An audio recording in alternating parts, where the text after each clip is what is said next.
Hey guys, sorry that I couldn't be there live this week. I couldn't stand to look at you guys after that Mavs loss. Pain, am I right? Between that and the Dallas Stars, I needed some space. No, I've got a really cool speaking opportunity, so I'm so sorry I can't be there, but racing still goes on. So I'm here to share some racing updates. No F1 last weekend, but we had a busy race weekend regardless. We've got some racing coming up, so I'll share a little preview of Spain. Okay, so no F1 this weekend, but we talked about the 24 Hours of Le Mans. It's the oldest endurance race in the world. It was the 92nd year, and Ferrari won for the second year in a row. Epic battle against Toyota ended on Sunday. I don't know if you guys caught any of it. You could have taken a full-on nap, taken a half day, and come back and still would have been waiting for you. But Ferrari ended up with just 2% of their fuel left in that last final lap, which had to have been terrible. I know you guys have been there, right? 2 miles left until empty, and you're like, it's 5 miles till the gas station. What am I doing?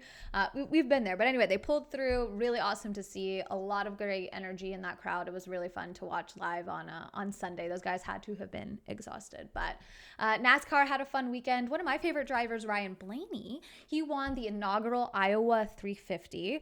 He's part of Team Penske, and I'd like to report only 4 inches taller than me. So this win landed him a playoff spot for the Cup Series. So I'm excited to see how the rest of the season plays out for Ryan.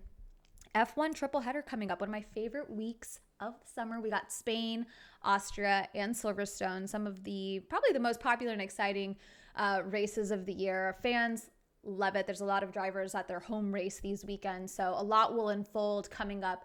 Last week we saw Max regain the top spot, but we saw a lot of improvement with McLaren. They've been crushing it all season. Really cool to see the progress that those two young drivers had made.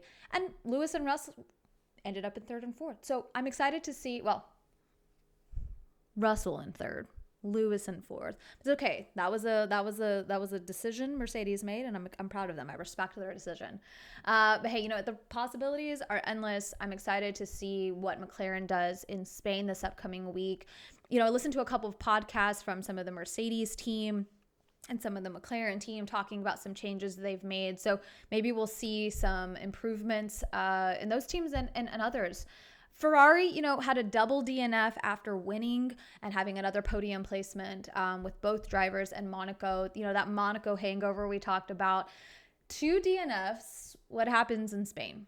They've had a little bit of a break. Are they recalibrating? What improvements are they talking about? Was it just, a sheer coincidence that they double DNF'd? Couldn't tell you, but I'm excited to see what they do here upcoming in Spain. The championship is up for grabs. The next few races are not just important, but they're critical to these teams.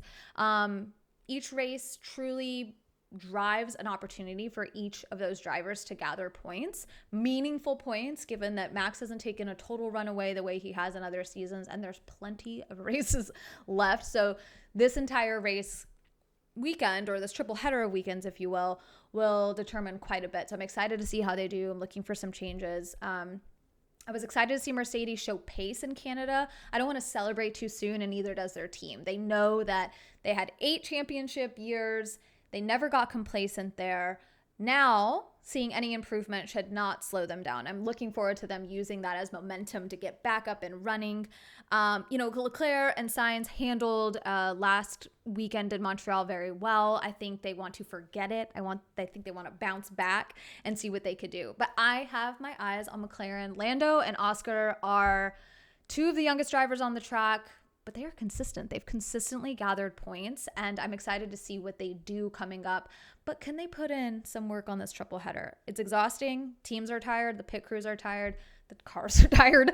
I think I'm looking forward to see how things shape up, but I have my eyes on McLaren. I'm predicting, using my predictive analytics, I'm predicting solid points from each driver across the 3 races. And, Red Bull struggles. Checo had a rough race. He needs to perform. He signed his extension to his contract, and I'm thinking that might help push him into the next level, and the team step up to really support both drivers. But it was a rough weekend. Certainly Canada was one to forget for Checo, but hoping that he pulls through and the team comes together to support him. There's a lot of back and forth on social media about how Max gets a lot of the attention and the support, and that Checo's kind of left there. I don't know the team dynamics so much as internally. I think they're very protective over that, but at surface level, it looks like Checo could definitely use the boost. So I think the extension in his contract might drive some excitement for the team to get back out there. So looking forward to this triple header. I will be back next week to report on the results of the first race of the 3. It'll be Spain. You guys need to tune in. It's going to be a great weekend. Lots coming up. I'm excited to share some more updates next week. Hope you guys have a killer week, and I'll talk to you soon.